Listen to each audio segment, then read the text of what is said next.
নমস্কাৰ আপোনালোক সকলোকে মোৰ চেনেললৈ স্বাগতম জনাইছোঁ। মই আজি আপোনালোকক মাছ পাতত দিয়া দেখুৱাম বুলি ভাবিছোঁ। তাৰ কাৰণে মাছখিনি ভালদৰে ধুই বাছি লৈছোঁ আৰু এয়া সৰু আৰু ডাঙৰ মাছ দুইখিনি এক্সট্ৰাকৈ বাছি লৈছোঁ আৰু পাতত দিবৰ কাৰণে সৰু মাছ আৰু ডাঙৰ মাছ দুইবিধে লৈছোঁ অলপকৈ। আৰু এয়া মাছখিনিত নিমখ, হালধি আৰু জলকীয়া দি দিছোঁ আৰু টেঙা পাত এখিলা দিছোঁ, তেতিয়া গোন্ধটো ভাল আহে পাতত দিয়াৰ পাছত। আৰু এনেও কলপাতত দিলে মাছৰ বেলেগ এটাই চেণ্ট আহে, ভাল লাগে। আৰু টেঙা পাতখিলা দি দিলে তাতে আৰু ভাল লাগে।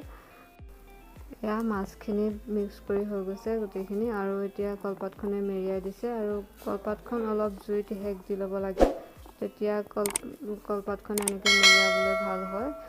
আৰু এই মাছখিনি অৱশ্যে মায়ে পাতত দি আছে, মই আপোনালোকক দেখুৱাইহে আছোঁ।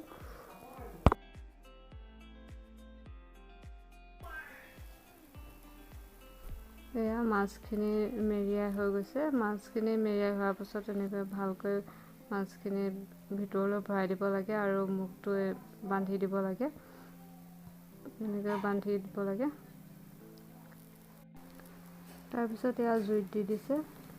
আজিকালিতো ঠাণ্ডা দিনত জুই বাহিৰত থাকেই আৰু প্ৰায় মানুহৰে, তো আমিও সদায় জুই ফুৰাওঁ, সেইকাৰণে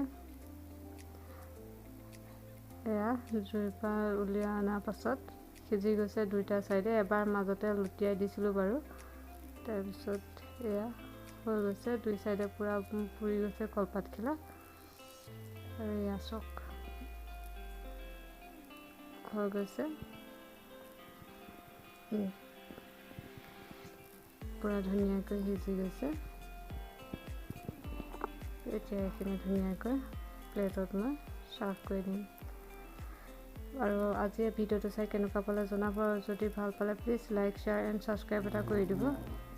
থেংক ইউ।